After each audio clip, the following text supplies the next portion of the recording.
اعوذ باللہ من الشیطان الرجیم بسم اللہ الرحمن الرحیم۔ السلام علیکم ناظرین، میں ہوں آپ کا میزبان چودھری شہباز ارائیں اور آپ دیکھ رہے ہیں پروگرام عوام سے حکام تک۔ ناظرین، اگر خطے کی بات کی جائے تو چاروں طرف جنگی صورتحال نظر آتی ہے، اور اگر خطے کی بدلتی صورتحال پر بات کریں تو پاکستان کے اندرونی سیاسی جو معاملات ہیں، جو سیاسی پارٹیوں کے معاملات ہیں اور قانونی و آئینی پہلو جو ہیں، وہ ایک دوسرے سے جڑے اور ایک دوسرے کے آمنے سامنے کھڑے نظر آتے ہیں۔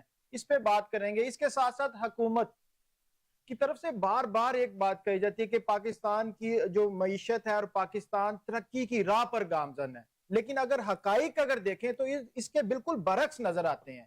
اس کی کیا وجہ ہے کہ حقائق اس کے برعکس کیوں نظر آتے ہیں؟ مہنگائی کی بات کی جائے، بے روزگاری کی بات کی جائے تو عوام اس پہ آپ کو پریشان سے پریشان تر نظر آتی ہے۔ اور اگر بات کریں، جو لوگ کہتے ہیں کہ ملک اور جو معیشت ہے ترقی کی راہ پر گامزن ہے، شاید انہوں نے عالمی سروے 2026 کی رپورٹ نہ پڑھی ہے اور نہ ہی کہیں سے سنی ہے۔ رپورٹ یہ ہے کہ پاکستان بدترین غذائی جو بحران ہے، اس میں جو دنیا میں 10 ممالک ہے نا، اس میں شامل ہو چکا ہے۔ افغانستان، سوڈان، نائجیریا، شام، یمن، ان ملکوں کے ساتھ شامل ہو چکا ہے، اور آپ کہہ رہے ہیں کہ پاکستان ترقی کی راہ پر گامزن ہے۔ یہ کون سی ترقی ہے کہ لوگ جو ہے وہ ادھر بحران میں ہیں اور آپ کہتے ہیں کہ پاکستان ترقی کی راہ پر گامزن ہو چکا ہے؟ اگر بات ہے 1,10,00,000 لوگوں میں سے 93 لاکھ لوگ جو ہیں وہ بحران کی سطح پر ہیں اور 17 لاکھ لوگ جو ہیں ہنگامی صورتحال پر ہیں۔ اس پہ بات کریں گے ناظرین۔ جہاں پر پہلے ہی عوام جو ہے جو مہنگائی سے، بے روزگاری سے پریشان، مشکلات میں نظر آتی ہے، اس پہ حکومت پاکستان جو ہے پیٹرول جو بم ہے پھر گرانے کے لیے تیار ہے۔ اور اگر آپ بات کریں شرح سود کی تو جو کہا کرتے تھے کہ شرح سود جو ہے اس کو ایک سنگل ڈیجٹ پہ لایا جائے گا، اس کو 10.5 سے 10.5 سے 1% بڑھا کے تو یہ 11.5 پر جا پہنچی ہے۔ اور جب شرح سود آپ کا بڑھ جائے گا تو تمام تر جو معاملات زندگی ہیں وہ مشکلات کی طرف جاتے جائیں گے، جو مہنگائی کا طوفان ہے وہ پھر سے آنے کو ہوگا۔ اس پہ بات کریں گے۔ اس کے ساتھ ساتھ جہاں پر عوام کی ضروریات سے پریشان ہے، ضروریات زندگی، ہر گھر کی اگر بات کی جائے، کسی فردن کی نہیں، ہر فیملی کی اگر بات کی جائے تو لوگ پریشان نظر آتے ہیں، اور بہت ساری چیزیں جو ہیں حکومت وقت کی طرف سے ڈال دی جاتی ہیں کہ جنگ ہے، جنگی حالات بنے ہیں۔ پھر جنگی حالات تو اب بنے ہیں، اور اگر اپوزیشن کی بات کریں جنہوں نے عوام کی نمائندگی کرنی ہے تو اپوزیشن جو ہے نہ قومی اسمبلی میں نہ سینٹ پہ کہیں پہ نظر نہیں آتی۔ اگر اپوزیشن کہیں پہ آپ کو نظر آئے گی جلسوں میں، جلوس میں، احتجاج میں اور دھرنوں میں، تو ان کا ایجنڈا عوام کی فلاح نہیں ہے، عوام کو ریلیف ان کا ایجنڈا نہیں ہے۔ ان کا ایجنڈا سنگل ایجنڈا ہے، ون مین شو ایجنڈا ہے کہ ہمارے جو بانی ہیں ان کو رہا کیا جائے۔ اس پہ بات کریں گے۔ اور اس کے ساتھ ساتھ حکومتی جو اتحادی ہیں، 27ویں اور 28ویں ترمیم کے جو اثرات ہیں وہ آنا شروع ہو گئے ہیں۔ جس کے لوگوں کو خدشات تھے وہ خدشات پورے ہونے لگے ہیں۔ جس طرح بھی آپ نے سنا ہوگا ججز کو لاہور، پشاور اور سندھ میں تبادلے کیے گئے ہیں۔ اس پہ بات کریں گے کہ فیصلے کرنے والے خود فیصلوں کی لپیٹ میں ہیں۔ ہمارے ساتھ اسٹوڈیو میں موجود ہیں، سینئر رہنما ہیں پاکستان مسلم لیگ نون سے نصیر کمبو ایڈوکیٹ صاحب۔ سر آپ کو ویلکم کرتے ہیں۔ تھینک یو جی۔ ان کے ساتھ تشریف رکھتے ہیں سینئر تجزیہ کار ہیں چودھری وحید فاروق صاحب، اور ملکی صورتحال پر بڑی گہری نظر رکھتے ہیں۔ سر آپ کو بھی ویلکم کرتے ہیں۔ ان کے ساتھ تشریف رکھتے ہیں سینئر تجزیہ کار ہیں، ایڈوکیٹ ہیں، سپریم کورٹ آف پاکستان کے سردار قاسم فاروق صاحب۔ سر آپ کو بھی ویلکم کرتے ہیں۔ ان کے ساتھ ہمارے ساتھ ٹیلی فون لائن پہ موجود ہوں گے بین الاقوامی تجزیہ کار ہیں تہران سے ڈاکٹر سید حسن رضا نقوی صاحب۔ سر السلام علیکم۔ وعلیکم السلام۔ ڈاکٹر صاحب، ایک تو آپ کا شکریہ کہ آپ نے وقت دیا۔ سب سے پہلے ڈاکٹر صاحب یہ بتائیے گا کہ آپ کیا سمجھتے ہیں کہ جو جنگ بندی میں توسیع کی گئی ہے، یہ جنگ بندی کی طرف مکمل جنگ ختم کرنے کی طرف جا رہے ہیں یا ان کا ایک سٹانس ہے یہ امریکہ کا؟ دیکھیں، اس وقت جو ہے وہ ایران اور امریکہ کے درمیان جنگ بندی نہیں ہوئی ہے، بلکہ جنگ جاری ہے۔ در حقیقت فوجی اور عسکری میدان سے جو جنگ ہے وہ دوسرے میدانوں کے اندر شفٹ ہو گئی ہے، یعنی سیاسی میدان میں جنگ جاری ہے، نفسیاتی میدان میں جنگ جاری ہے، دریائی محاذ پہ جنگ جاری ہے، اور اقتصادی میدان میں جنگ جاری ہے۔ اور اس کے ساتھ ساتھ انفارمیشن کلیکشن کے اندر بھی اس وقت جو ہے وہ جنگ جاری ہے. ابھی موجودہ جو وقتی طور پہ فوجی محاذ کا سیز فائر ہوا، یہ بھی کسی وقت دوبارہ جو ہے وہ جب امریکہ یہ سمجھے گا کہ ایران کے اندر اس کے ٹارگٹس کی نئی لسٹ جو ہے وہ مکمل ہو چکی ہے، کیونکہ جو پہلی ان کے پاس لسٹ تھی انہوں نے میکسیمم افراد کو جو ہے وہ شہید کر دیا، ان کے اداروں کو ٹارگٹ کیا. جو نئے لوگ آئے اور انہوں نے سنبھالا اس کام کو، تو وہ ہم دیکھتے ہیں کہ مشکلات ابھی ان کے لیے ہیں کہ وہ سارے کا سارا ڈیٹا موجود نہیں ہے. جو ہی وہ مکمل ہوگی لسٹ، وہ پھر کسی بہانے سے جو ہے وہ ایران کے اوپر عسکری کارروائی کر سکتے ہیں. لیکن دوسری طرف ایران جو ہے وہ بھی ہمیں ان گزشتہ 2 ہفتوں کے اندر نظر آیا ہے کہ اپنی پوری فوجی جنگ کے لیے تیاری کر رہا ہے. یعنی جن شعبوں میں ایران کمزور نظر آتا تھا اس 40 روزہ جنگ میں، اس میں ایران بھی اپنے آپ کو جو ہے وہ مضبوط کر رہا ہے. تو دونوں ملکوں کی جو رفت و آمد ہے خصوصاً عسکری حوالے سے خطے کے اندر، آپ امریکہ کو بھی دیکھیں کہ انہوں نے اگر مذاکرات کرنے تھے تو اس کے ساتھ ساتھ جو ہے وہ فوجی ساز و سامان جو ہے وہ خلیجی ممالک کے اندر بھی، خود اسرائیل کے اندر بھی انہوں نے دوبارہ سے شفٹ کرنا شروع کر دیا ہے. اور حتیٰ ایران کے اطراف میں خلیج فارس کے اوپر امریکی ڈرون، ابھی 3 دن پہلے امریکی ڈرون جو ہے وہ خلیج فارس کے اوپر موجود تھا، لیکن ایرانیوں نے اس کو ٹارگٹ نہیں کیا. اسی طرح عراق کی فضا کے اندر جو ہے وہ امریکی طیارے ابھی بھی جو ہے وہ پرواز کر رہے ہیں. تو اس کا مطلب ہے کہ یہ جنگی جو علامتیں ہیں وہ اپنی جگہ پہ موجود ہیں، لیکن ان کو یہ بھی معلوم ہے کہ بری طرح امریکہ جو ہے وہ آبنائے ہرمز کے اندر پھنس چکا ہے، اقتصادی میدان کے اندر پھنس چکا ہے. اور ایران جو ہے وہ اس بحران کو اگر امریکہ فوجی کارروائی کی طرف لے جائے گا تو ایران اس بحران کو مزید جو ہے وہ امریکہ کے لیے سخت بھی کر سکتا ہے. ڈاکٹر صاحب، آپ کیا سمجھتے ہیں کہ جو عالمی ادارے ہیں مشرق وسطیٰ میں امن قائم رکھنے میں ناکام ہو چکے ہیں؟ جی، عالمی اداروں کے حوالے سے تو یہ روز روشن کی طرح بالکل واضح ہے کہ عالمی ادارے اپنی حیثیت کھو چکے ہیں. آج سے آپ دیکھیں 1 سال پہلے جب عالمی عدالت نے اسرائیلی وزیر اعظم نیتن یاہو کے وارنٹ جاری کیے تھے اور گرفتاری کا حکم دیا تھا، تو ابھی تک تو اس آرڈر کو کوئی ایگزیکیوٹ ہی نہیں کر سکا عالمی عدالت کے ڈیسیژن کو.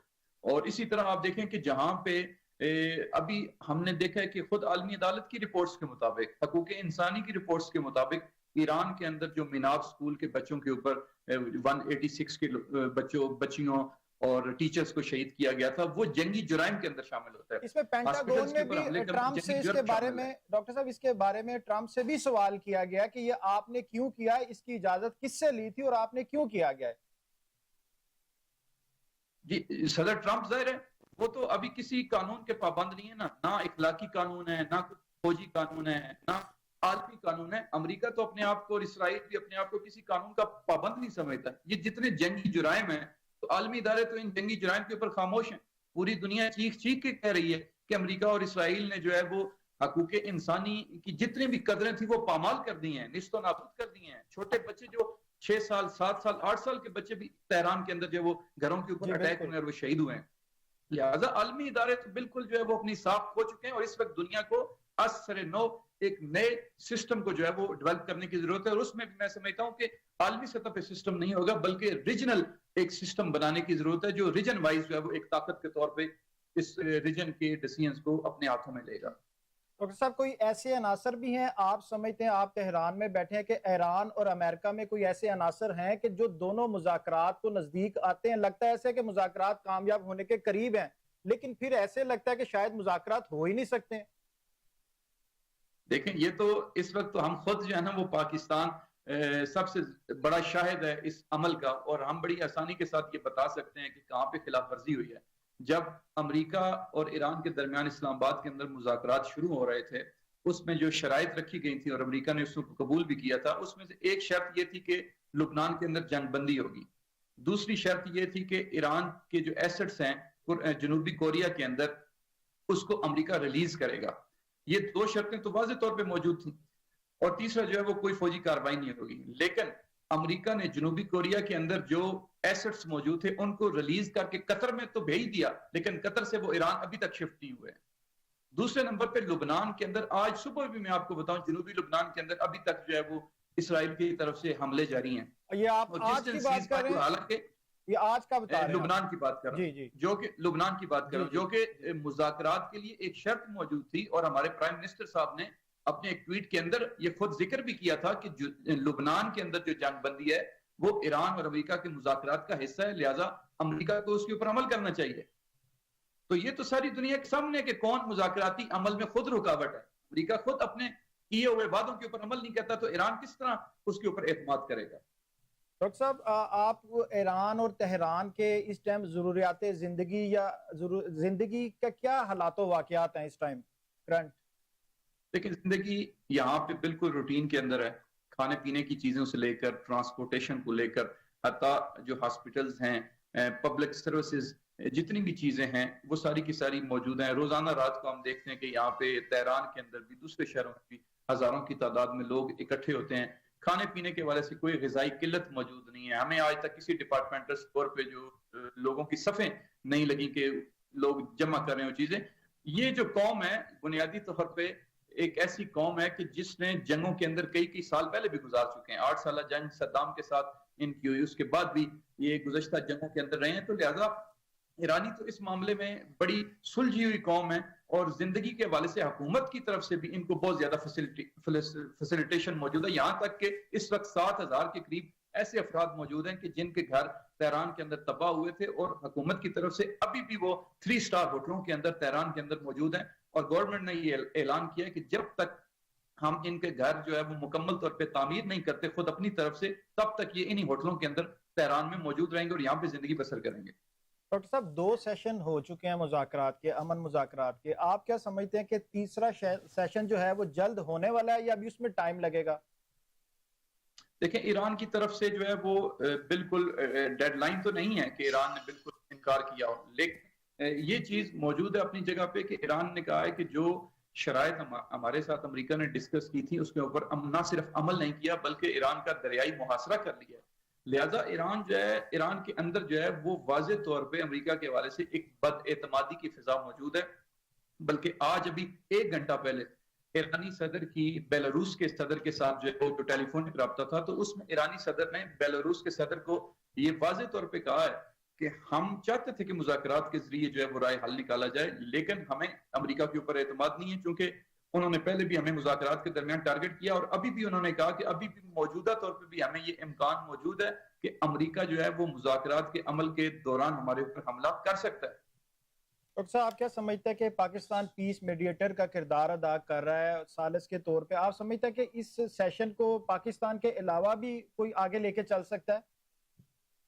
ایک اصل مسئلہ پاکستان یا کسی دوسرے ملک کا نہیں ہے کہ مثلا پاکستان کی جگہ کوئی اور ملک مثال کے طور پہ خطے کا ہو جائے. اصل مسئلہ خود امریکہ کا ہے کہ خود امریکہ جو ہے وہ قابل اعتماد نہیں ہے. پاکستان نے کوشش کی ہے، حسن نیت کے ساتھ کی ہے، خلوص کے ساتھ کی ہے، ابھی بھی کر رہا ہے، لیکن دوسری طرف جو فریق ہے وہ مخالفت کرتا ہے اپنی کئی ہوئی باتوں کی. امریکہ جو ہے کتنی دفعہ ہم دیکھ چکے ہیں کہ جو باتیں طے کرتا ہے اس کے برعکس عمل کرتا ہے. اور اس وقت میں آپ کو بتاؤں کہ امریکہ کی جو فارن پالیسی ہے وہ امریکہ کے اپنے اختیار میں بھی نہیں ہے، وہ اسرائیل کے اختیار میں ہے. اور جب امریکہ کے جوب اینٹی ٹیررزم ڈپارٹمنٹ کے اس افسر نے ریزائن کیا تھا جنگ کے ابتدائی دنوں میں، تو اس نے اس ریزائن میں یہ لکھا تھا اور اپنے انٹرویو میں بھی کہا تھا کہ امریکہ کے 18 اداروں نے صدر ٹرمپ کو یہ رپورٹ دی تھی کہ ایران ہمارے لیے خطرہ نہیں ہے، لیکن اسرائیل نے امریکہ کو ایران کے خلاف جنگ کے اندر دھکیلا ہے. اور قطر کے وزیر خارجہ نے یہ بھی بیان دیا تھا جنگ کے تقریباً 8ویں دن. انہوں نے کہا تھا کہ امریکہ کی خارجہ پالیسی جو ہے یہ شرمناک بات ہے کہ وہ اسرائیل کے ہاتھ میں ہے. تو سپر پاور جو اپنے آپ کو کہتے ہیں اس کی خارجہ پالیسی اس کے اپنے اختیار میں نہ ہو، تو اس کا مطلب ہے کہ اسرائیل کی جو یہودی اور صہیونی لابی ہے وہ اتنی مضبوط ہے وہاں پہ کہ در حقیقت اس کے ساتھ مذاکرات جو ہے وہ امریکہ پہلے کرتا ہے، پھر اس کے بعد اپنا بیان جو ایران کے سامنے رکھتا ہے. تو اس صورت میں مجھے نہیں لگتا کہ امریکہ اور ایران کے جو مذاکرات ہیں وہ کامیاب ہو سکیں گے. ڈاکٹر صاحب آپ کیا سمجھتے ہیں کہ اسرائیل نے امریکہ کو ٹول کے طور پہ یوز کر لیا ہے اور وہ مسلسل یوز ہو رہا ہے کہ آپ فیس سیونگ چاہیے اسے؟ نہیں، بالکل اس وقت امریکہ جو ہے وہ اسرائیل کے کہنے کے اوپر چل رہا ہے. یہ تو امریکی جو عسکری ماہرین ہیں وہ خود صدر ٹرمپ کو بتاتے ہیں اور ان کا مذاق اڑاتے ہیں کہ بھئی سپر پاور کے آپ صدر ہیں اور جو کچھ آپ کو اسرائیل کہتا ہے وہ آپ بتاتے ہیں. حتیٰ خود نیتن یاہو نے جب جے ڈی وینس پاکستان آئے تھے اور مذاکرات کر کے واپس گئے تو اس کے بعد اسرائیلی پرائم منسٹر نے یہ اپنے ایک ٹویٹ کے اندر یہ کہا تھا کہ میری روزانہ جو ہے وہ جے ڈی وینس سے بات ہوتی ہے اور پاکستان مذاکرات کے دوران بھی انہوں نے کہا کہ میری ان سے بات ہوئی ہے اور وہ ہر روز مجھے رپورٹ کرتا ہے. یہ کتنی شرمناک بات ہے. ایک ملک کا ڈپٹی پریزیڈنٹ ہے اور وہ ایک دوسرے ملک کو روزانہ رپورٹ پیش کرتا ہے کہ ہم یہ کر رہے ہیں. تو پھر اس کا مذاکرات مطلب تو واضح طور اسرائیل پہ کے ہوئے نا، امریکہ کے تو نہ ہوئے نا پھر. جی اصل میں تو اسرائیلی لابی ہے جو خود امریکہ کے اندر بھی موجود ہے اور مضبوط ہے. تو ڈاکٹر صاحب یہ لوگ جو ہے وہ در حقیقت امریکن کو کنٹرول کر رہے ہیں. یہ بتائیے گا کہ جو جنگ ہے یہ پورے خطے کو بھی اپنی لپیٹ میں لے سکتی ہے؟ ایسے کوئی اثرات اس نے تو دیکھتے ہیں لیا آپ؟ ہوا ہے، پورے خطے کو تو لپیٹ میں لیا ہوا ہے. کیا پاکستان ڈسٹرب نہیں ہے؟ کیا خلیجی ممالک ڈسٹرب نہیں ہے؟ کیا مڈل ایسٹ کے باقی تمام ممالک بھی ڈسٹرب نہیں ہے اس جنگ سے؟ حتی یورپ ڈسٹرب ہے، خود امریکہ ڈسٹرب ہے. یہ تو ایسے ہی ہے کہ جو خطہ جو ہے وہ اس وقت اس جنگ سے ڈسٹرب ہے، اور آنے والے دنوں میں اگر یہ اس کا کوئی رائے حل نہ نکلا تو مجھے یہ لگتا ہے کہ یہ بحران جو ہے وہ اور شدید تر ہو جائے گا. Thank you very much doctor صاحب. اچھا کمبو بہت صاحب یہ شکریہ آپ کا. بتائیے گا سلامت رہے. کہ جو جنگی صورتحال بنی ہوئی، آپ لوگ ادھر تو جنگ لگی ہے، آپ عوام کو ریلیف کب دیں گے کہ خالی صرف جمع تفریق 2 اور 2 4؟ جی بسم اللہ الرحیم. بہت شکریہ چودھری صاحب. دیکھیں یہ جو جنگ ہے نا، اس سے اکیلا نہ تو پاکستان متاثر ہے، اور یہ وہ جنگ ہے کہ جس سے جو ہے وہ آپ یہ نہیں کہہ سکتے کہ یہ جنگ بھی چلتی رہے اور آپ یا ریلیف کہہ دے دیں دیں. کہ آپ لوگوں کو ایک بہانہ بھی مل گیا جنگ. دیکھیں تو میں آپ کو بتاؤں، حکومتوں کے اپنے مسائل ہوتے ہیں. ہر مہینے جو ہے آئی ایم ایف کی کیس چڑی ہوتی ہے، کوئی جو ہے وہ ادائیگیاں کرنی ہوتی ہیں. وہ ہر حکومت کا، ہر پولیٹیکل اچھا پارٹی سوری، کا مجھے مسئلہ ہوتا صرف ہے. ایک چھوٹا سا میرا سوال ہے، اس کا پہلے آپ جواب دیجیے. جو آئی ایم ایف ہے جی یہ سیاستدان بیوروکریٹس پہ لاگو اس کے کوئی قانون نہیں ہوتے، سارے عوام پہ ہوتے ہیں. دیکھیں اگر ایوان صدر کا بجٹ بڑھایا جائے کوئی نوٹس نہیں، اگر وزیر اعظم ہاؤس کا بنایا جائے کوئی نوٹس نہیں، پنجاب گورنمنٹ 11 ارب کا جہاز لے لے کوئی نوٹس نہیں، 108 وزراء کو 2 کروڑ کی نئی گاڑیاں دے دیں کوئی نوٹس نہیں، جو اسمبلی ممبران ہیں 900% اپنی تنخواہیں بڑھا لیں کوئی نوٹس نہیں. عوام اپنے گھر سولر لگا لے اپنے پیسوں کا تو اس پہ ٹیکسز لگا دیے میں جاتے ہیں. آپ کو بات بتاؤں کہ جب تک جو ہے نا ہم دیکھیں نا، کوئی بھی جنگ ہو خطے میں، چاہے وہ افغان وار ہو یا اس جنگ میں ہم فیسیلیٹیٹ کر رہے ہیں یا جو بھی معاملات ہو، تو امداد کی صورت میں یا جو گرانٹ کی صورت میں پیسے آتے ہیں نا، وہ پیسے جو ہے وہ اشرافیہ جو ہے مثلا اس کے بینیفٹس انفارچونیٹلی عوام تک نہیں پہنچتے. وہ کوئی بھی گورنمنٹ ہو، کوئی بھی معاملات ہوں. تو بات پتہ کیا ہے، اب میں آج کی میں آپ کو بتا رہا ہوں کہ چیئرمین نیب، ان کی آج مین ہیڈ لائن لگی ہوئی تھی اخبار میں جنگ اخبار پڑھ رہا تھا. انہوں نے کہا کہ دیکھیں یہ جو آئی ایم ایف، یہ جو ورلڈ بینک اور یہ ٹرانسپیرنسی انٹرنیشنل، یہ تینوں کا ایسا ٹرائکا ہے کہ یہ وہ ممالک جو جن سے امریکہ جو ہے ناراض ہوتا ہے یا جن کو امریکہ کے پیروں میں بٹھانا ہوتا ہے جس ملک کو، یہ اس کے خلاف جو ہے وہ سروے دینے شروع کر دیتے ہیں، اس کے بارے میں رپورٹیں دینے شروع کر دیتے ہیں کہ ایک ملک کے بارے میں وہ 800 لوگ پتہ نہیں کہاں سے سلیکٹ کرتے ہیں اور رپورٹ دے دیتے ہیں کہ یہاں جی قحط آنے والا ہے، یہاں پہ جو ہے وہ شرح سود بڑھ گئی ہے، یہاں پہ جو ہے وہ ملک کے ذخائر ختم ہوتے جائے. دیکھیں میں آپ کو اگر آپ لوگوں کی فیور میں آ جائے تو وہ رپورٹس ٹھیک ہیں، اگر اگینسٹ ہے تو وہ ٹھیک نہیں. میں آپ کو ایک بات بتاؤں، دیکھیں بات پتہ کیا ہے، رپورٹس جو ہے وہ جو چیزیں، پاکستان ایک ترقی پذیر ملک ہے. پاکستان جب سے بنا ہے 76 سال سے، پاکستان کا یہ انفارچونیٹلی ہے کہ آئی ایم ایف کے جنگل سے کبھی بھی چھٹکارا پاکستان کو نہیں ملا. اور یہ بھی حقیقت ہے کہ پاکستان کا بجٹ اب میں آپ کو بتاتا ہوں.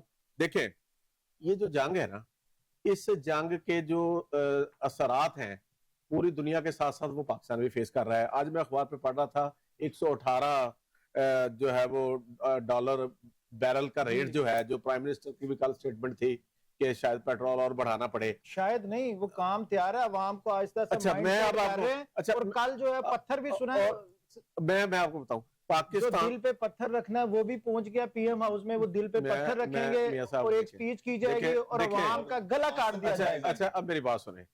اب آپ دیکھیں کہ ان حالات میں جب پیٹرول انٹرنیشنلی بڑھ رہا ہے، ان حالات میں جب آئل گیس انرجی کے معاملات بڑھ رہے ہیں، تو ان حالات میں پاکستان کورڈ میں جب کورڈ تھا تب بھی گیا تھا، پھر جب اب تو جنگ شروع ہوئی تھی آپ لوگوں نے تو اسی ٹائم بڑھا دیا تھا، اس ٹائم تو نہیں ہوا تھا. دیکھیں بات پتہ کیا ہے، اب ہم حالت جنگ میں ہے نا، پاکستان کا جو ہے وہ مشرق وسطیٰ یا انٹرنیشنل جو یہ ڈپلومیسی ہے، یہ سیاست میں ایک پاکستان کا ایک مسلمہ رول ہے.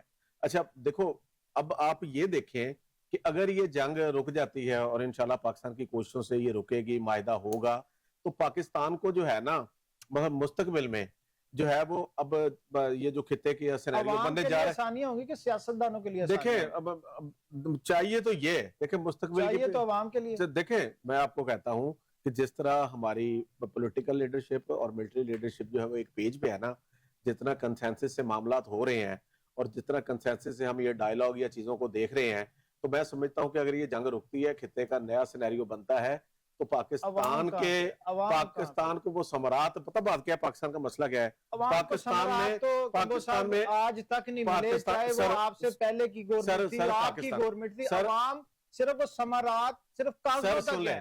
روز ایک نیا پروجیکٹ آپ لوگوں کی طرف سے لانچ کر دیا جاتا ہے بغیر سوچے بغیر سمجھے, اس کے کیا نیگیٹو پوزیٹو معاملات ہیں وہ بعد میں دیکھنے کو سامنے آتے ہیں. سر میری بات سنیں, ہمیں نہ دیکھیں, ہمیں بینگ پاکستان یا پولیٹیکل پارٹیاں, ہمیں جو ہے وہ امداد سے, گرانٹ سے, قرضوں سے نکلنا پڑے گا, اور مستقبل کا جو سینیریو ہے انشاءاللہ یہ ہوگا بھی کہ ہماری ذمہ داری ہے کہ سیاسی پارٹیز کی حکومت وقت کی کس کی ذمہ داری ہے. دیکھیں بات پتہ کیا ہے, جب آپ کا خطے میں لون جو ہے قرضہ عوام نہیں لیتی کمبو صاحب. مجھے سر باتوں مکمل کرنے دیں نا.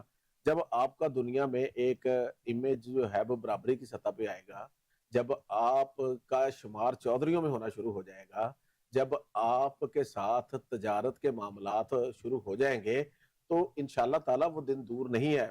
15-20 سال بہت ہوتے ہیں جو قوموں کی تقدیر بدل دیتے ہیں.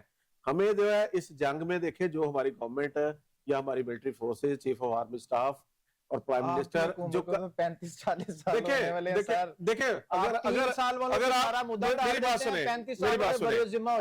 اگر 35 سال والی حکومت اگر آپ کہتے ہیں, تو وہی بات ہے جس طرح چاروں صوبوں کا آپ ڈیولپمنٹ کا موازنہ کریں تو پنجاب آگے ہوتا ہے, اسی طرح آپ حکومتوں کا موازنہ کر لیں کہ سارا انفراسٹرکچر ڈیولپمنٹ نون لیگ کی کیوں ہی نکال دیں تو پیچھے بچتا بھی کچھ نہیں ہے, ٹھیک ہے نا.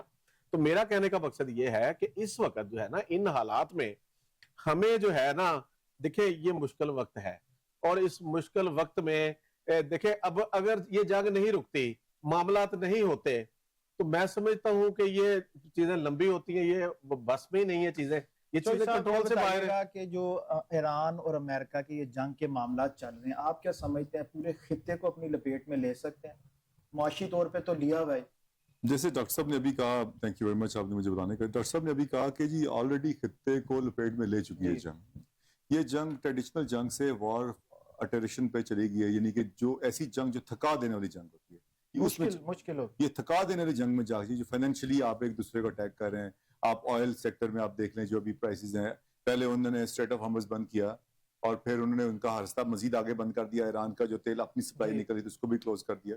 تو یہ اب ایک بڑی مشکل ایک ایسی جو نفسیات کی جنگ ہے پلس ایک فائنینشیل جنگ چل رہی, اس طرف چل رہی. بات ہم نے پوچھا امپیکٹ پاکستان پہ, جب میں پہلے اس پہ آیا تھا سر کہ پاکستان پہ جو اکانومی جو امپیکٹ ہے وہ یہ ہے کہ ابھی ڈاکٹر صاحب فرما رہے تھے کہ تہران میں جو زندگی وہ چل رہی ہے, ریسٹورنٹس کھلے ہوئے ہیں, شاپس کھلی ہوئی ہیں اور لوگ نارمل زندگی گزار رہے ہیں, اور وہ لوگ جو جن کے گھر تباہ کیے تھے ان کو بلڈنگز دی گئی ہیں گورنمنٹ کے. پاکستان میں سب کچھ بند ہے, ایجوکیشن بند ہے. سر میں عرض کر رہا ہوں کہ وہ جو ملک ڈائریکٹلی حالت جنگ میں ہے, اس ملک جو ڈائریکٹلی ہٹ ہے وہ گورنمنٹ, جو گورنمنٹ اس وقت پھر بھی اپنے پاؤں پہ کھڑی ہے, وہ اپنی عوام کا کیا خیال کر رہی ہے کہ اپنی عوام کو گھر دے رہی ہے 3 سٹار ہوٹلز میں, کسی خیمے لگا کے نہیں دے رہی. سر یہ بڑی قابل غور بات ہے, خیمے لگا کے 3 سٹار ہوٹلز میں ان کو رہائش دی ہوئی ہے, بازار کھلے ہیں, تجارت چل رہی ہے, ان کی انڈسٹری چل رہی ہے. پاکستان جو کہ ڈائریکٹلی وار میں نہیں ہے, ہٹ ضرور ہے, فائنینشیل ہٹ ہے.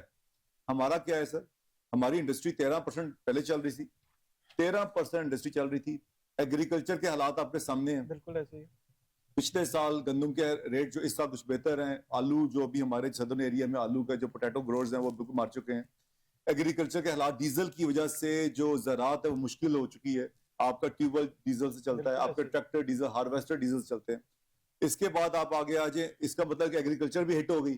اب آگا ایک سیکٹر, 3 انجن ہے آپ کا, زراعت جو 25% پاکستان کی GDP ہے, پھر آپ کی انڈسٹری وہ 13% پہ چل رہی ہے اس وقت, آگے آپ کی تجارت, ٹریڈر. اس وقت آپ نے جو ٹائمنگز لگائی 8 بجے دکانیں بند کر کے اور 10 بجے ریسٹورنٹ بند کر کے, آپ نے وہ بھی بھٹا بٹھا. 35 سے 50% جو آپ کی ہٹ ہے اس وقت, جو آپ کی لوکل 200 بلین جو آپ کا ارب کا 200 ارب کا نقصان آپ کا ہو رہا ہے پر ڈے, پر ویک. اس کے بعد 50 بلین کا جو آپ کلیکشن کر رہے تھے پی او ایس, جو پوائنٹ آف سیل پہ جو ایف بی آر کلیکشن کر رہی تھی, اس کا نقصان ہو رہا ہے ڈیلی. آپ کیا بچت کر رہے ہیں حکومت وقت کو نہیں؟ سر میں آپ کا عرض کر رہا ہوں, آپ ایک طرف سے یہ بتا رہے ہیں جی کہ ہم نے یہ بجلی بچا رہے ہیں, ہم آپ گاڑی میں سرو کر رہے ہیں, وہ پیٹرول ڈیزل گاڑی کے ریسٹورنٹ بند ہے اور گاڑی میں وہ سرو کر رہے ہیں, وہ ایک ریسٹورنٹ میں 1 میٹر پہ بجلی چل رہی ہے اور باہر 50 گاڑیاں گاڑی میں اے سی آن کر کے کھانا کھا رہی ہیں. This is nonsense. اب آپ یہ دیکھیں 8 بجے دکان بند کرنے سے آپ کی 35 سے 40% جو ہے سیل کم ہوئی, اکانومی کم ہوئی, آپ کی تجارت کم ہوئی. ریسٹورنٹ بزنس بند کرنے سے 10 لاکھ لوگ جو اس وقت سیکنڈ شفٹ میں لگتے ہیں, اس کی 2 شفٹیں چلتی ہیں, وہ بے روزگار ہو گئے. آپ دیکھیں آپ کے فیصلے کیا ہیں اس وقت جو گورنمنٹ فیصلے کر رہی ہے, ملکی معیشت کی بات میں کر رہا ہوں, وار جس ملک میں ہو رہی ہے اس میں بازار کھلے ہیں, تجارت ہو رہی ہے, انڈسٹری چل رہی ہے, سب کچھ ہو رہا ہے. اور جو ملک اس وقت ہیرو ہے, سالس بنے, جو سالس ہے, جو ہیرو ہے, جس کو اللہ نے اتنی عزت دی ہے, ہم کیا کر رہے ہیں؟ ہم اپنے تاجر کو جو 3 انجنز میں 2 انجن ہم نے پہلے بند کر دی, انڈسٹری بند کر دی, زراعت بند کر دی, 1 انجن چل رہا تھا, اس پہ آپ کا جہاز لڑکھڑا کے چل رہا تھا, آپ نے وہ بھی بند کر دیا. وہ سر وہ بھی دیکھیں, یہ جہاز ایک تاجر, مجھے سمجھ نہیں آتی, میں ان کے ریفرنس سے اپنی گورنمنٹ کو بھی, سی ایم صاحبہ کو بھی اور پی ایم صاحب کو بھی یہ ریکویسٹ کروں گا, سر اس وقت ایگریکلچر جو ہے اس کے اوپر آپ تھوڑا دھیان دیں, انڈسٹری پر دھیان دیں, لیکن اس وقت جو فوری طور پہ ڈیسیژن لینے والی بات ہے, ٹائمنگ ٹھیک کریں. سر یہ جو آپ نے بازار دیکھیں 6-7 بجے آپ کا سیکٹر بند ہوتا ہے, گورنمنٹ سیکٹر بند ہوتا ہے, اور اس نے گھر جانا ہے, خریداری کرنی ہے. جولائی میں تو جو صاحب ویسے ہی لوگ مغرب کے بعد نکلتے ہیں. ہمارا گرم ملک ہے سر, ہمارا گرم ملک ہے. ان ملکوں میں آپ یہ آورز نہیں کر سکتے. 8 بجے دکانیں بند کریں گے, آپ کی بالکل آپ کی معیشت ختم ہو چکی ہو رہی ہے. اس وقت آپ کی 35 سے 40% معیشت ہٹ ہو چکی ہے due to these timing change. آج ہمیں 3 سے 4 تاجر ایسے تھے, انہوں نے ہمیں میسیجز کیے, انہوں نے کہا 3-4 دن ہو گئے ہم نے سیل, وہ بسم اللہ بولتے ہیں کہ ہم نے بسم اللہ ہی نہیں کی. آتے ہیں شاپ بند کرتے, جب شاپ کھولتے ہیں تو پیرا فورس والے کھڑے ہوتے ہیں, کہتے ہیں اگر 1 سیکنڈ بھی آگے پیچھے ہو جائے پیرا تو فورس, جرمانہ شروع ہو جاتا ہے. A C office, D C office, پھر آپ کے میونسپل کارپوریشن, پھر آپ کے دوسرے جو محکمے, وہ پولیس, ایس ایچ او, آپ کے پاس 5 ڈپارٹمنٹ 6 ڈپارٹمنٹ وہ آ کے سر پہ کھڑے ہوتے ہیں. اب کس کو ایک ریسٹورینٹ, وہ اگر میں چھوٹی اگزامپل دے رہا ہوں, جب ہم پوچھتے ہیں ریسٹورینٹ اونر سے, جو دکاندار سے, اگر وہ ایک شعبے کو 5-5, 10-10, 15, 20 ہزار روپے دے گا, ڈیلی کا لاکھ روپے وہ نہیں نکال سکتا بزنس.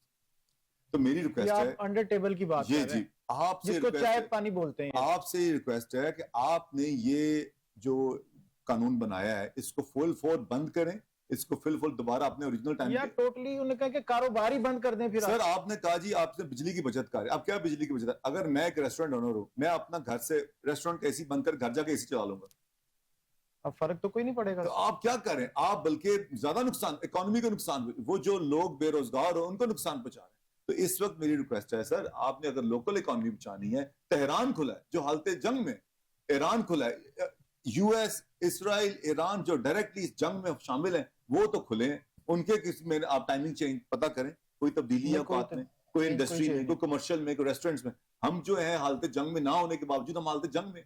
تو سب سے پہلے تو فل فور یہ اعلان کیا جائے کہ یہ جتنے بھی آپ کے کمرشل ایریاز ہیں, شاپس ہیں, ان کو 10 بجے تک دوبارہ ٹائم کیا جائے, ریسٹورنٹ کو جو پہلے کا ٹائم تھا اس پہ دوبارہ ان کو واپس لے جائے. سردار صاحب آپ یہ بتائیے گا کہ مسلم دنیا اس بحران پہ اکٹھی ہو سکتی ہے یا نہیں؟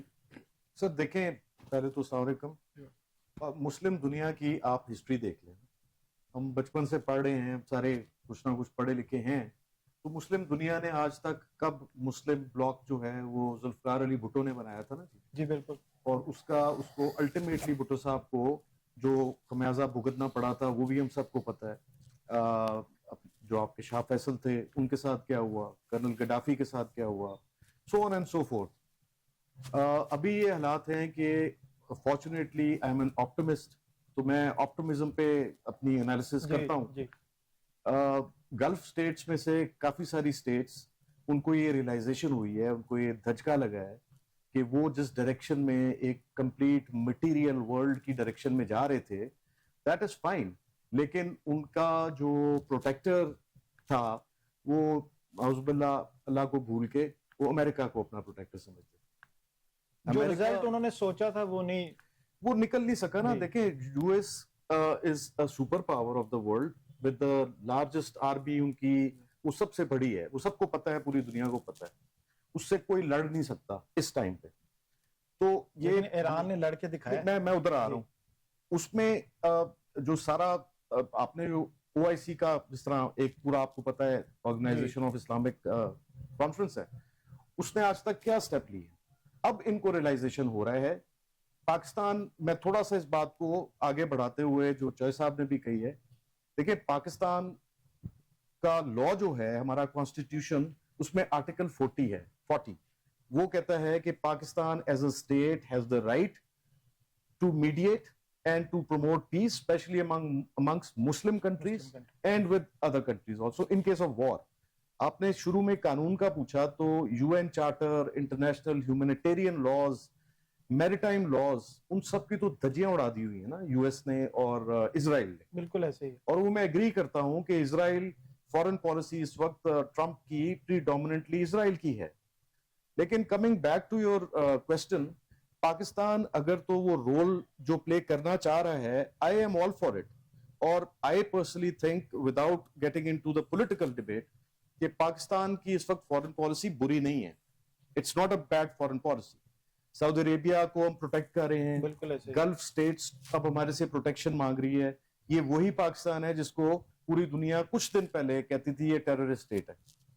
اور انڈیا اتنا بڑا لگتا تھا کہ ایک بہت بڑی پاور بن گئی ہے ایشیا کی. آج اللہ کا شکر ہے کہ India is biting its own nails. تو کمنگ بیک, پاکستان کا وہ جو رول ہے وہ گلف اسٹیٹس کو جو لیڈ اپ کر رہا ہے پاکستان, اس میں ایک پاسبلٹی ہے کہ یہ جو مسلم ممالک ہیں, یہ جو ان کو جو دھچکا لگا ہے اس سے ریلائز کریں کہ the Muslim bloc has to re emerge. ایک بات یہ ہے یو اے ای کا, آن دا ادر ہینڈ ہم سب کو پتا ہے کہ U A E is powered now practically by the Jews. وہ تو یہودی لابی اور وہ ساری, یو اے ای نے انکار بھی کر دیا ہوا ہے. اس لیے پاکستان کے ساتھ اب وہ جو سلوک کر رہے ہیں وہ پاکستان کو ڈیمین کر رہے ہیں پاکستانیز کو. تو وہ ایک اکیلا رہ جائے گا یو اے ای. باقی کچھ ان میں ایسی اسٹیٹس ہیں باقیوں کو سمجھ آ جائے گی, اس کو نہیں آئے گی کیونکہ وہ بہت اونچی اڑان اڑا تھا نا, اس نے نیچے آنا ہی آنا ہے. بالکل. بٹ اس کے ساتھ ایک اور بڑا امپورٹنٹ فیکٹر ہے جس کو ہم بھول ہی نہیں سکتے, وہ چائنا ہے. جی بالکل. اور کچھ حد تک رشیا بھی ہے. تو یہ جو ایکویژن میں دیکھ رہا ہوں انٹرنیشنل لا کے اندر, جو اس کی لمٹس کے اندر رہ کے, کیونکہ یہ اگریسر اسٹیٹس نہیں ہیں, یہ سویلینز کو نہیں مار رہے یا کبھی مارا انہوں نے سچ سو ٹو اسپیک, تو وہ ایک پاسبلٹی بن سکتی ہے جس میں ہمارا سی پیک بھی, کیونکہ that is very important for us. یہ جو بھی بات ہو رہی تھی اس میں پاکستان کے اندر جو گورنمنٹ کر رہی ہے وہ تو کر رہی ہے. گورنمنٹ نے جو میں آپ کو ایک سجیشن دیتا ہوں. یہ میں نے اس پہ کچھ آرٹیکل, کچھ بلاگز بھی لکھے ہیں, کیونکہ میں 27-28 سال سے وکالت کر رہا ہوں, آئل اینڈ گیس کی بھی کرتا ہوں میں کیسز, پیٹرول شارٹیج کا میں نے کافی کام کیا ہوا ہے. تو اس میں جو ہمارے لاز ہے نا, پیٹرولیم لاز, اس کے اندر ہماری پرابلم یہ ہے جو مجھے نظر آتی ہے as a nation as well as especially when you are in the government, کہ ہم بالکل ٹیمپریری شارٹ ٹرم سوچتے ہیں, پالیسیز پراپرلی نہیں بناتے. ہم ایک پالیسی بنتی ہے وہ 2 سال 3 سال کے بعد ریورٹ ہو جاتی ہے. تو there should be a method to the madness. تو بنائی وہ جاتی ہیں جو اپنے مفادات کی ہوں, ان لوگوں مفادات عام کے لیے تو کوئی نہیں پالیسی بنائی جاتی نا. نہیں, وہ بھی بالکل اس طرح ہی ہے کیونکہ تھنک تھرو نہیں کیا جاتا نا. جو پالیسی میکرز آپ نے بٹھائے ہوئے ہیں وہ ان کی گاڑیاں, بنگلے, یہ وہ اسی میں وہ پالیسی ساری رہ جاتی ہے. سو اس میں ایک سجیشن پہلے بھی دے چکا ہوں, وہ یہ ہے کہ جو ہمارا پیٹرولیم لاز ہیں, پوگرا لاز ہیں, اس میں ایک ایمرجنسی کلوز ہونا چاہیے. ایک دنیا میں ہے ایمرجنسی کلوز کہ جب کوئی حالت جنگ آ جائے, جو ابھی indirectly Pakistan is very affected country, تو اس میں وہ ایمرجنسی کلوز کہ ایک کیلکولیشن اور میکنزم ہوتا ہے جس کے تحت فوری طور پہ وہ ایمرجنسی کلوز یہ لاگو ہو میکنزم جاتا تو سردار صاحب پہلے بنائے جاتے ہیں، پالیسیاں بعد میں بنائی جاتی ہیں، یہ مین چیزیں انہوں نے جی اب یہ ایک force majeure act of war ہے، تو اس میں آپ کا پیٹرول کی جو پرائس، پیٹرول کی اسپیشلی جو ہم آپ کی جو آپ سٹوریج ہے، جی ہماری 20 دن سے زیادہ سٹوریج نہیں ہے انڈر دا اوگرا لاز. اس میں بھی جب آپ جا کے دیکھتے ہیں پٹواری حضرات کو گورنمنٹ نے لگایا ہوا ہے جو جا کے پیٹرول پمپس پہ ایکچولی دیکھتے ہیں، وہ کہتے ہیں جی ہم کیا دیکھیں، ہمیں پتہ ہی کچھ نہیں، ہم کیا دیکھیں. تو اس میں ایک کچھ نہ کچھ وہ پیٹرول پمپ والوں سے دیکھ جاتے ہیں، ایگزیکٹلی جو ان کے کام کی چیز ہے وہ دیکھ جاتے ہیں. ایگزیکٹلی. تو اب اگر وہ جس طرح یہ ہوا کہ آپ کی ایک دم رات کو اناؤنسمنٹ ہوئی انوفیشل سی کہ پیٹرول نہیں ملنا، وہ لوگوں میں اتنی زیادہ وہ ایک پیٹرول کے بغیر تو آپ چل ہی نہیں سکتے، اتنی پینک کریٹ ہوئی کہ وہ 350 روپے پتہ نہیں کتنے 100 روپے بڑھ کے پر لیٹر، وہ ہر ایک نے لائنیں لگی ہوئی تھی. اس سے اب دیکھیں that night the government of Pakistan exploited the people of Pakistan, or that to a very very large extent. مطلب میرے ایسے بندے کو، میں نے اس اگلے دن اسلام آباد جانا تھا، سپریم کورٹ میں میرا کیس تھا، I had no choice، میں نے تو پیٹرول پہ ڈلوانا تھا. تو وہ ایک ایمرجنسی کلوز جب تک نہیں ہوگا جس میں عوام کو پتا ہوگا کہ یہ ایمرجنسی کلوز آٹومیٹکلی انووگ آ جائے گا، تو یہ پھر اس کو کہتے ہیں discretion, absolute discretion. Absolute discretion جب بھی گورنمنٹ ایکسرسائز کرتی ہے اس کے اندر ایک ایسا ایلیمنٹ آ جاتا ہے کہ وہ پوری طرح پھر سوچ نہیں سکتا. I don't want to use any harsh words, لیکن وہ انسان پھر ایک ایسے اسٹیٹ آف مائنڈ میں آتا ہے کہ وہ پوری چیز سوچتا ہی نہیں ہے، وہ کہتا ہے جی وہ خواب آئی ہے جی آج اے کر دو، اس ٹائپ کی چیز دیسی سے زبان میں آپ کو کہہ رہا ہوں. تو اس لیے یہاں تو حکومتیں خوابوں سے چلتی رہی ہیں، چلتی رہی پچھلے ہے. ٹینور کی بات کی جائے تو جو جس کو کہتے ہیں کرا نکلتا تھا اور کرے پہ لوگوں نے سی ایم بنا دیے پنجاب کے، تو وہ بھی غلط تھا نا. وہ اس لیے دیکھیں ہماری we need to shift from an irrational اور emotional mind set to a rational mind set as a nation.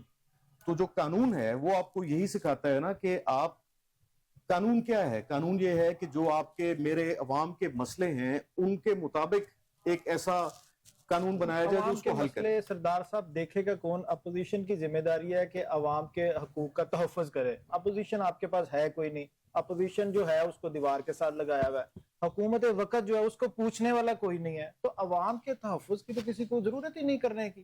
تو وہ ایگزیکٹلی یہی ہو رہا ہے نا جی.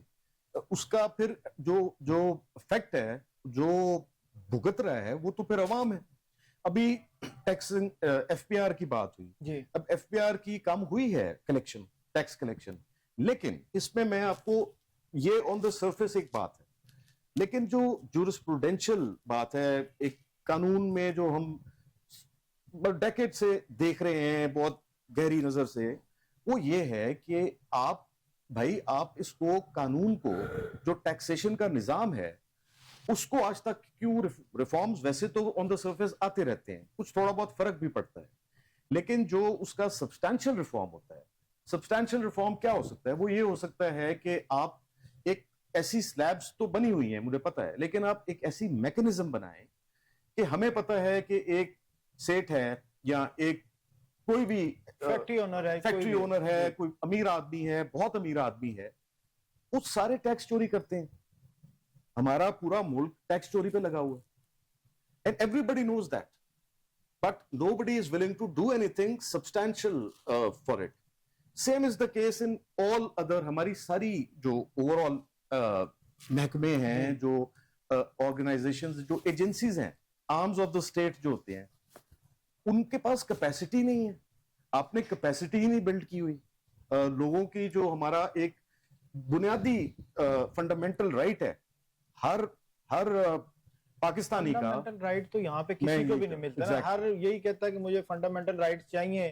پاکستان تحریک انصاف والے بھی وہی ڈھونڈتے پھر آج تک نہیں ملا ان کو. نہیں، آج کل تو معذرت کے ساتھ جو بڑے بڑے اونچے عہدوں پہ بیٹھے ہیں حلف لے کے، ان کو بھی نہیں فنڈامنٹل رائٹس مل رہے.